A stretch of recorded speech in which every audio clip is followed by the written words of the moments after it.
18ാമത്തെ വയസ്സിൽ ജാമിഅ അസ്ഹറിൽ തന്നെ ശംസുദ്ദൽജി എന്ന് പറയുന്ന ഒരു ഉസ്താദിന്റെ സമീപത്തെത്തി.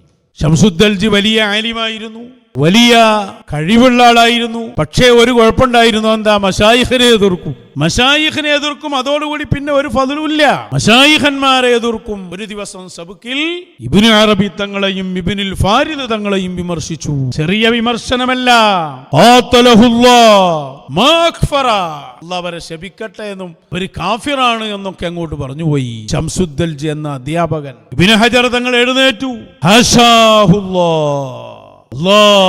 എന്താ ഈ പറഞ്ഞത്? അവരൊക്കെ വലിയ മഹാന്മാരല്ലേ? ഇമാം യാഫിഈ തങ്ങളെ പോലെയുള്ളവരൊക്കെ എത്രയാണ് അവരുടെ മഹത്വം പറഞ്ഞത്. ഉസ്താദായ ദൽജി വീണ്ടും സംസാരിക്കാൻ തുടങ്ങി, ഒച്ചയിട്ട് പറയാൻ തുടങ്ങി. ഞാൻ മിണ്ടാതിരുന്നു. അല്പം ശാന്തമായപ്പോ ഞാൻ പോയി പറഞ്ഞു, ഉസ്താദേ, നിങ്ങളെ ശരീരത്തിന് എന്തൊക്കെ രോഗങ്ങളുണ്ട്. നല്ല രീതിയിലൊന്ന് കിടക്കാൻ പോലും നിങ്ങൾക്ക് കഴിയണില്ലല്ലോ, ശരീരം മൊത്തം വേദനല്ലേ. നിങ്ങൾ ഈ മശായിഖിനൊക്കെ പറഞ്ഞിട്ടാണ് ഇതെന്ന് ഞാൻ മനസ്സിലാക്കുന്നു. 18 വയസ്സുള്ള മോന് വലിയ ഉസ്താദിനോട് പോയി പറയാണ്. അതുകൊണ്ട് ഇബ്നുൽ ഫാരിദ് തങ്ങളെപ്പോലെയുള്ള മഹാന്മാരെ കുറിച്ചുള്ള നിങ്ങളുടെ ഈ വേണ്ടാത്ത അഭിപ്രായ പ്രകടനങ്ങൾ നിർത്തിയാൽ ഒരുപക്ഷെ അല്ലാഹു അതൊക്കെ മാറ്റി തന്നേക്കാം. എന്നാലൊന്ന് നോക്കാന്നായി ശംസുദ്ദൽജി. പറയൽ നിർത്തി എന്ന് പറഞ്ഞു.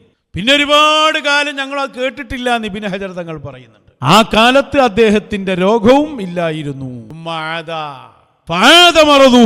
ഫത്താവയിൽ കാണാം. അങ്ങനെ കുറെ അങ്ങോട്ട് ആരോഗ്യം കിട്ടി മുന്നോട്ട് പോയപ്പോ പിന്നെയും തസവുഫിന്റെ മശായിഖന്മാരെ എതിർക്കാൻ തുടങ്ങി. രോഗം പിന്നെയും വന്നു. വഹുവ മാത അലാ ഹാലിഹി, അതേ അവസ്ഥയിൽ അദ്ദേഹം മരിച്ചുപോയി എന്ന് ഇമാം ഇബ്നു ഹജർ തങ്ങൾ പറയുന്നുണ്ട്. അല്ലേ സംഭവം. മശായിഖിനെ എതിർത്ത ആളുകളുടെ സംഭവങ്ങൾ ഒരുപാട് പറയുന്നുണ്ട്. കാരണം അവര് ചെറുപ്പത്തിലെ അങ്ങനെയാ വളർന്നത്.